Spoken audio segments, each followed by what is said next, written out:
తెలియజేస్తున్నా. అందుకే మిత్రులారా, ఇవాళ కేటీఆర్, కేసీఆర్, హరీష్ రావు మాట్లాడుతున్నారు. కాంగ్రెస్ వచ్చింది, ఇవాళ పేదలకు కష్టాలు వచ్చినాయి.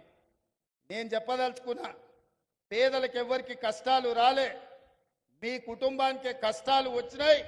ఆ కష్టాలను కప్పిపుచ్చుకోవడానికి పేదల మీద నెట్టే ప్రయత్నం చేస్తున్నాడు.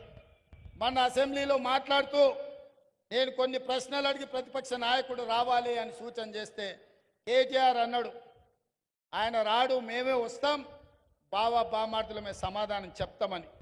టీవీలో చూసినట్టున్నాడు. 24 తారీఖు నాడు కేటీఆర్ మాట్లాడింది. 25 తారీఖు నాడు పొద్దున్నే 12 గంటలకు అసెంబ్లీ ఉంటే 11:30కి వచ్చి కూర్చున్నాడు కేసీఆర్.